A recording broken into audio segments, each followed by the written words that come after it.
The idea of a Dark Souls mobile game isn't entirely unappealing. One might think Dark Souls' stark, gothic landscapes and horrific character design would translate well to any genre. Could you imagine a turn-based strategy game in the style of Lara Croft or Hitman Go? An Infinity Blade-like slash-em-up perhaps? Dark Souls' incredibly deep lore would be well suited for a decision-based narrative adventure like The Wolf Among Us. In fact, one of the only genres I would think least suited to the series is an endless runner. Endless runners can be beautiful, slick, built from the ground up masterpieces like Punch Quest or Temple Run. Other times they can be hurried cash grabs to tie in with the release of the latest movie or game. While we're on the subject, did you know that Dark Souls 3, the next highly anticipated title in Bandai Namco's brutally difficult beloved series, is coming soon? Enter Slashy Souls. Make no mistake, this is an adver game, nothing more. In fact, there seems to be very little, other than some basic sprite-based art and audio assets from the first Dark Souls and its unwavering difficulty, tying this game to the series. Your hero runs from left to right, killing enemies and avoiding traps, all while racing the impending fog following behind. Pretty standard endless run affair.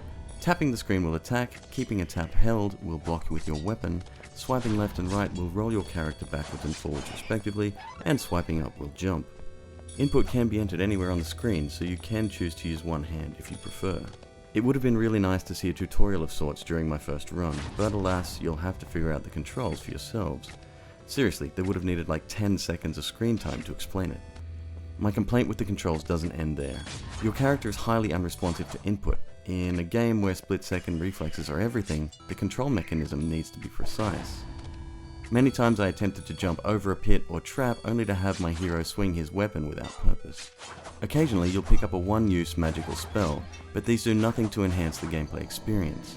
There's an overshield, which lasts approximately 5 seconds, and a fireball projectile which damages enemies directly in front of you. You'll pick up different weapons like a great axe or flaming sword, but again, these feel weak and uninspired.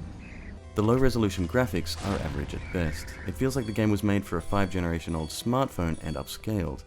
Some of the skeleton enemies have a horrible black border around them, and the animation on some of the game's more iconic enemies, like the Armored Boar, Smo, or Gravelord Nito, is laughable. Reminding you that yes, Flash games do exist, and they're probably better than this. There's even this repetitive artifacting appearing on the left center portion of the screen, most likely to do with the impending fog animation.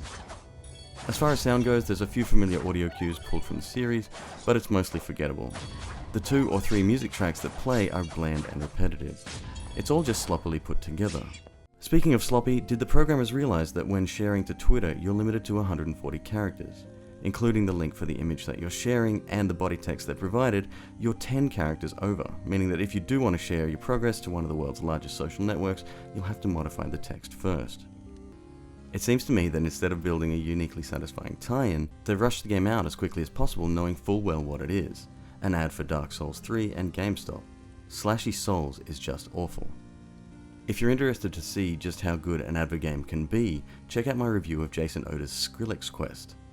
Thanks for joining me today for another mobile game review. My name's Alex, and I'll see you again next time.